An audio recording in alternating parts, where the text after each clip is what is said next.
Penguin Random House Audio presents The Front Runner, The Week Politics Went Tabloid, by Matt Bai. Read for you by Rob Shapiro.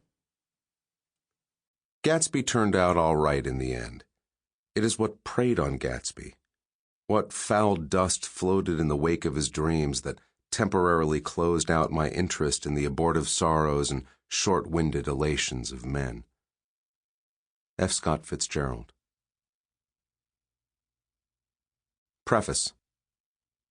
What it took. One of the first people I called after I decided to write this book in 2009 was Richard Ben Kramer. This was not a call I made lightly.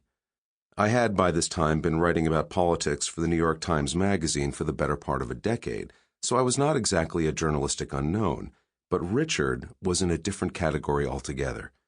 He was one of the greatest nonfiction writers of this or any age, and his seminal 1,047-page chronicle of the 1988 presidential campaign, What It Takes, The Way to the White House, was arguably the greatest and most ambitious work of political journalism in American history.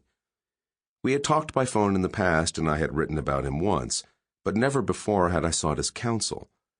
I feared finding out that one of my literary heroes was just another dismissive egoist, the business is full of them, who didn't have time to dole out advice.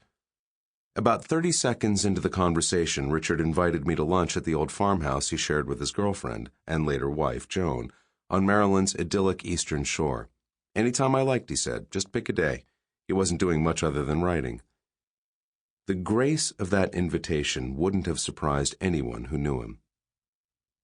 The next week, I drove the 90 minutes down to Chestertown, where Richard treated me to a cheeseburger as we talked about the craft of journalism and the book I intended to write.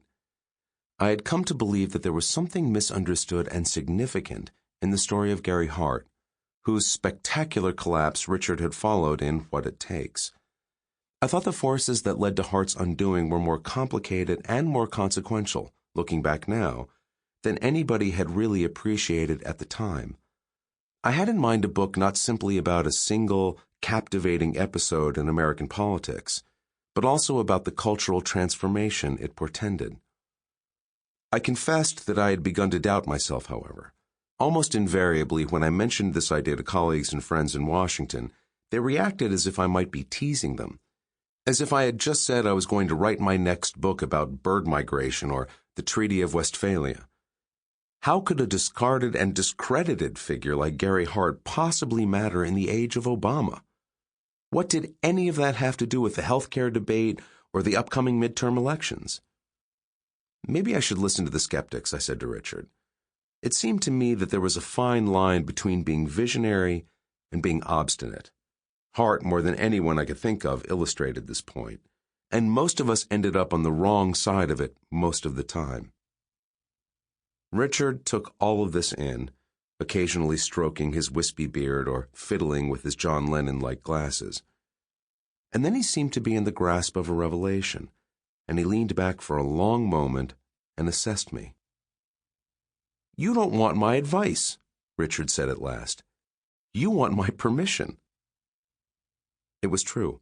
I did want his permission, not to drill more deeply into the rich seam he had first mined back in 1987, but rather to defy the conventions of my peers. Richard told me to honor my instincts, that the last people on earth who could discern the deeper currents of our politics were the people who covered and practiced it on a daily basis, obsessing over every poll and campaign filing. Richard answered email only sporadically, and he probably never read a tweet in his life. He reminded me that most of the nation's journalism establishment had dismissed What It Takes, at the time it was published, as overwritten and impossibly long, and the book had all but disappeared for many years before a new generation discovered it.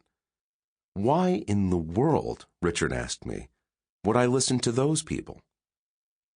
"You didn't write a memorable book," he said, "by giving people the story they were clamoring to read.